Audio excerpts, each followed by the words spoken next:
یہ زمانے کی کم ظرفی دیکھیں کہ جوتیاں شوکیس میں لگی ہیں تو کتابیں فٹ پاتھ پہ پڑی ہیں۔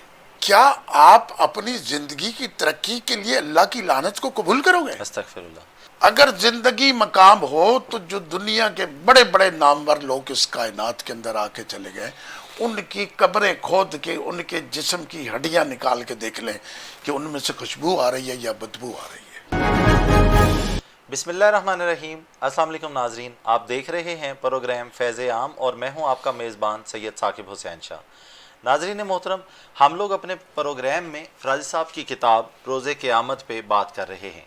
اس کے لیے فرازی صاحب اسٹوڈیو میں ہمارے ساتھ موجود ہیں، ان سے بات کرتے ہیں۔ السلام علیکم فرازی صاحب۔ جی وعلیکم السلام۔ فرازی صاحب، آپ اپنی کتاب میں صفحہ نمبر 9 پر لکھتے ہیں، اور اس بھول میں امتحان اور آزمائش رکھی ہے، اور اس کو پھر بھی دنیا میں یہ کچھ نہیں کرنا چاہیے تھا جو کہ یہ کر رہا تھا، اس کا ذکر بھی آگے آ کر آئے گا۔ اگر یہ موت کو مد نظر رکھے تو یہ کبھی بدی نہیں کرے گا۔ انسان موسموں کی طرح پیدا ہوتے ہیں اور وقت گزار کر چلے جاتے ہیں، ٹھیک۔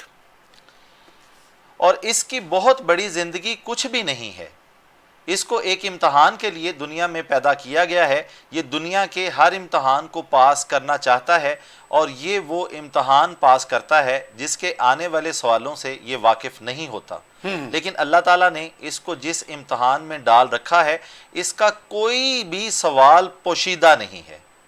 پھر بھی انسان فیل ہو جائے تو یہ حیرت کی بات ہے۔ انسان کو آخرت میں آنے والے سوال کا علم ہے۔ اللہ تعالیٰ نے کوئی بات اس سے پوشیدہ نہیں رکھی، سوائے اپنے فیصلے کے بار بار اس کو بتایا کہ جو تو لائے گا وہی پائے گا۔ ٹھیک بات ہے۔ جی فرسٹ۔ اب یہ جو باتیں آپ پڑھتے ہیں اس کتاب میں، کیا یہ انسانوں کی اصلاح کے لیے ٹھیک نہیں ہے؟ جی بلا شبہ یہ اصلاح معاشرہ کے لیے۔ ہاں، اللہ پاک کہہ رہا ہے کہ جو تو لے کے آئے گا وہی میں تجھے لٹاؤں گا، اسی پہ تیرا حساب ہوگا۔ ٹھیک ہے نا جی؟ تو کیا یہ ضروری نہیں ہے؟ فرائض صاحب، آپ نے بہت کمال کا نقطہ لکھا، جو آپ نے یہ لکھا کہ قیامت کے دن جو ہم لوگوں سے سوال کیے جائیں گے وہ ہمیں پہلے ہی بتا دیے گئے۔ پتہ ہے ہمیں پتہ ہے، ہمیں پتہ ہے۔ اصل سوال ہے کیا؟ زندگی ہے کیا؟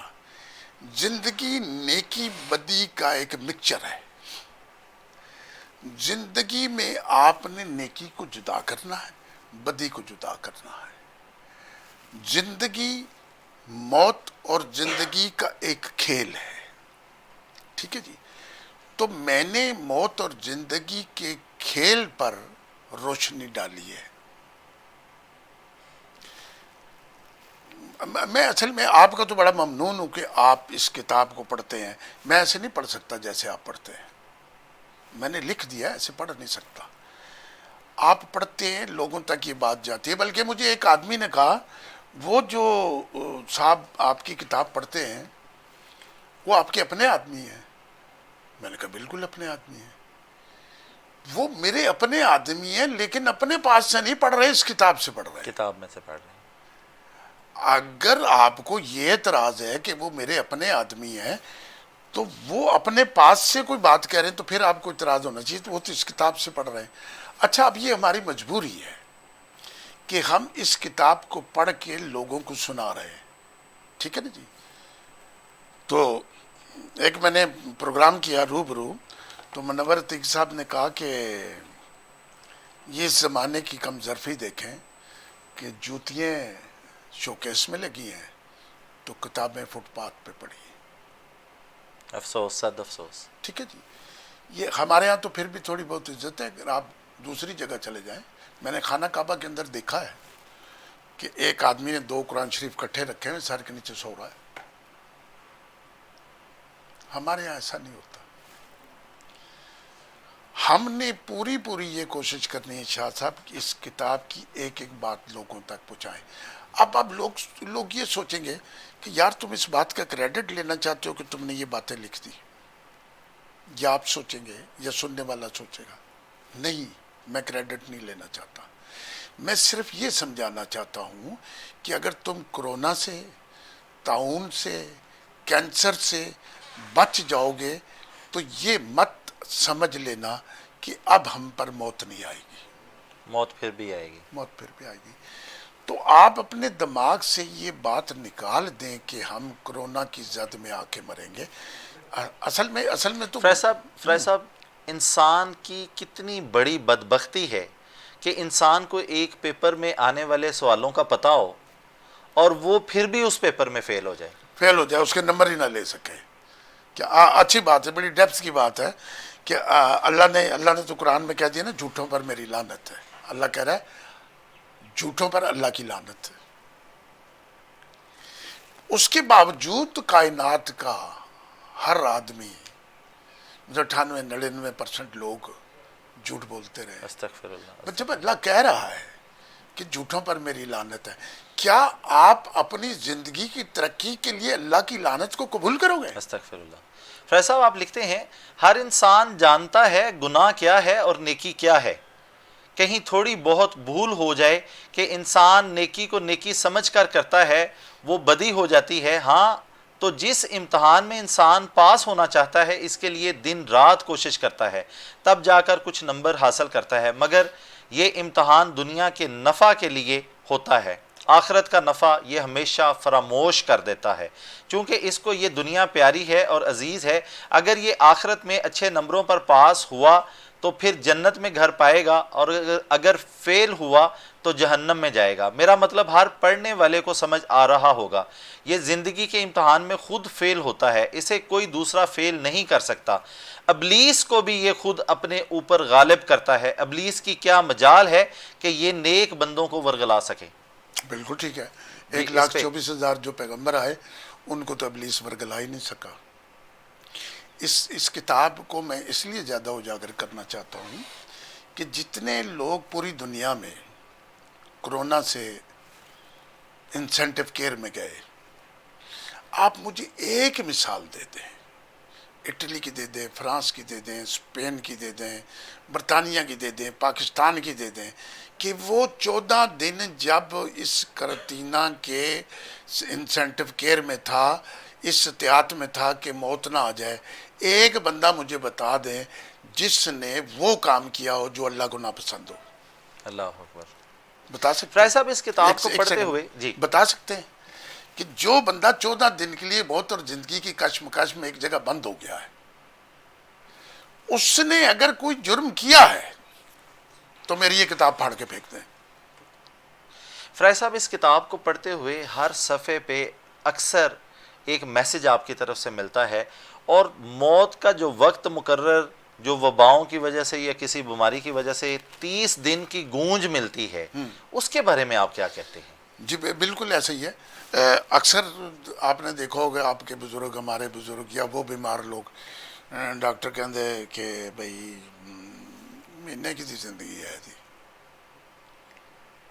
تو یہ جو ایک مہینے کی زندگی مقرر کی گئی ہے، اس زندگی کا ایک ایک دن جو اس کتاب کے اندر گزارا گیا ہے، میں آپ کو حلفاً کہتا ہوں، میں خدا کی قسم اٹھا کے کہتا ہوں، اگر ان 30 دنوں کو کوئی بندہ سیریس ہو کے ایک ایک دن پڑھ لے گا، وہ زندگی میں اگر کبھی گناہ کر جائے گا تو میری گردن کاٹ دیں. وہ 30 دن جب اس کے ایک دن پڑھ لے گا تو اس کو پتہ لگے گا اور 29 دن رہ گئے. تو آپ سمجھ لینا کہ 30 دن بعد مر جائیں گے، پھر 28 رہ گئے. یہ پھر جب آپ اس کے 2 4 3 دن رہ جائیں گے تو پھر دنیا کا آپ عالم دیکھیں. پھر میں نے لکھا جب 4 دن باقی رہ جائیں گے تو کوئی ڈاکٹر کسی مریض کو ہاتھ نہیں لگائے گا.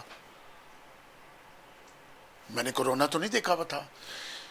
کوئی ڈاکٹر کسی مریض کو ہاتھ نہیں لگائے گا. لوگ پوچھیں گے بھائی کیوں نہیں اس کو ہاتھ لگا رہے؟ وہ کہ ہم نے مرنا ہے. سر اس دنیا کا سب سے بڑا جو ہتھیار ہے نا جی، سب سے بڑا جو کام ہے وہ موت ہے، زندگی نہیں. اللہ اکبر. اللہ وہ زندگی نہیں ہے. سب سے بڑا ہتھیار جو ہے وہ موت ہے، جو ہر آدمی اپنے کاندھے پہ لے کے پھر رہا ہے. اللہ اکبر. زندگی کوئی کارنامہ نہیں ہے، زندگی کوئی مقام نہیں ہے. اگر زندگی مقام ہو تو جو دنیا کے بڑے بڑے نامور لوگ اس کائنات کے اندر آ کے چلے گئے ان کی قبریں کھود کے ان کے جسم کی ہڈیاں نکال کے دیکھ لیں کہ ان میں سے خوشبو آ رہی ہے یا بدبو آ رہی ہے. استغفر اللہ. انہوں نے دنیا میں بڑے کارنامے کیے. تو زندگی چیز کیا ہے؟ میرے باپ کی زندگی کیا چیز تھی؟ میری ماں کی زندگی کیا چیز تھی؟ میں یہ احساس محرومی کی باتیں نہیں کر رہا. قرآن شریف کے اندر 6000 مرتبہ موت کا ذکر ہے. اللہ تعالیٰ انسان کو یاد دلا رہا ہے کہ تو چلا جائے گا. اللہ اکبر. اب زندگی ہے کیا؟ پھر آپ کا ٹائم پورا ہو جائے گا. زندگی ہے کیا؟ زندگی احساس ہے. زندگی ایک احساس ہے. اب ہمیں کیا احساس ہے؟ میرا مکان نہیں ہے، میرے پاس گاڑی نہیں ہے، میں نے یہ کرنا ہے، وہ کرنا ہے، وہ کرنا ہے. برے لوگوں کا احساس مر گیا، زندہ لوگوں کا احساس زندہ تھا. یہ زندگی کے درمیان میں جو سب سے بڑی کشش کا احساس ہے. آپ سو جاتے ہیں، احساس مر جاتا ہے، سو جاتا ہے. یہ کتاب احساس دلا رہی ہے کہ تم نے اس دنیا سے چلے جانا ہے. اچھا اب لوگ کہیں گے، سوری، اب لوگ کہیں گے یار یہ کس کو پتا نہیں کہ ہم نے چلے جانا ہے اس دنیا سے؟ یہ تو سب کو پتا ہے. یہ تو اس کو بھی پتا ہے جس نے رات کو ڈاکہ مارا ہے. یہ تو اس کو بھی پتا ہے جس نے کل چوری کی ہے. یہ تو اس کو بھی پتا ہے جس نے خدا کے حکم کی کل خلاف ورزی کی ہے، جس کا میں نام نہیں لینا چاہتا. اس کو نہیں پتا. دنیا کا کون سا وہ ظالم، کون سا برا آدمی ہے جس کو یہ نہیں پتا کہ میں نے مر جانا ہے، یا اس کا دادا باپ دادا زندہ ہو. صرف موت کا احساس کرنا ہے، اور موت کے احساس کے لیے یہ 30 دن پڑھنے ضروری ہے. بہت خوب. فیض صاحب آپ لکھتے ہیں ابلیس اگر اتنی طاقت رکھتا تو دنیا میں کوئی نیک نہ ہوتا، مگر ایسا نہیں ہے. ابلیس انسان کی کمزوری سے فائدہ اٹھاتا ہے. روز قیامت کا مطلب اجتماعی موت ہے اور انفرادی موت نہیں، مگر روز نزاع تو ہر انسان کے ساتھ ہے. انسان روز نزاع سے خوف کیوں نہیں آتا؟ یہ اس حقیقت کو کیوں نہیں مانتا؟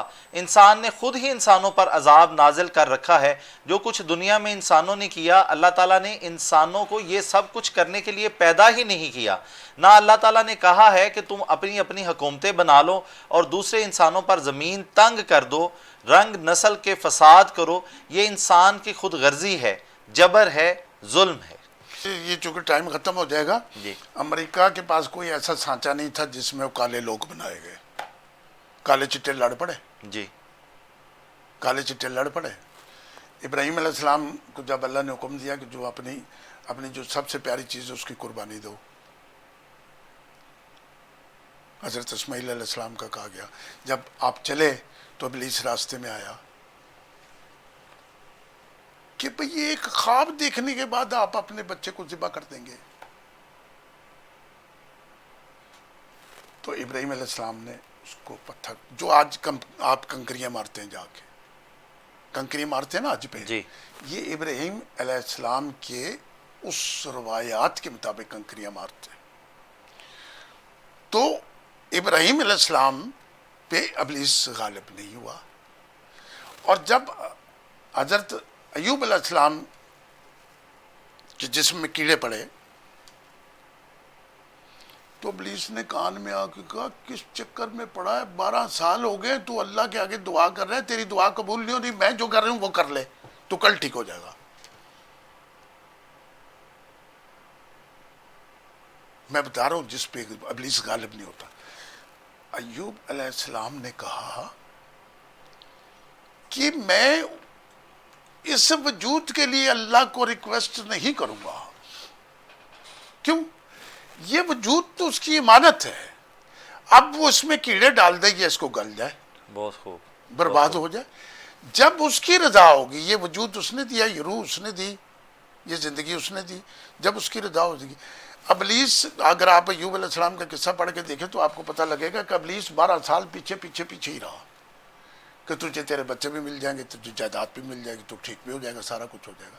انہوں نے کہا نہیں، جب میرا رب چاہے گا، یہ میرے رب کی طرف سے نا، تو ابلیس کبھی کامیاب نہیں ہو سکتا. ویسے تو ہم کہتے ہیں کہ ابلیس سے پناہ مانگتے ہیں ہم، ٹھیک ہے نا جی. لیکن ابلیس کو ہم ویسے اگر نیک ہوں تو ابلیس ہم پہ غالب نہیں ہو سکتا. اللہ اکبر. اور 1,24,000 پیغمبروں پہ غالب نہیں ہوا.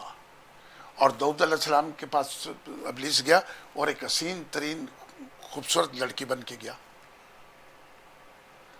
اور پھر جب وہ متوجہ نہیں ہوئے تو پھر داؤد علیہ السلام کے بستر میں گھس گیا. تو داؤد علیہ السلام نے کہا میں جانتا ہوں تو ابلیس ہے, تو میرے ایمان کو کمزور کرنا چاہتا ہے. تو ابلیس ہم پہ غالب نہیں آ سکتا. بہت خوب.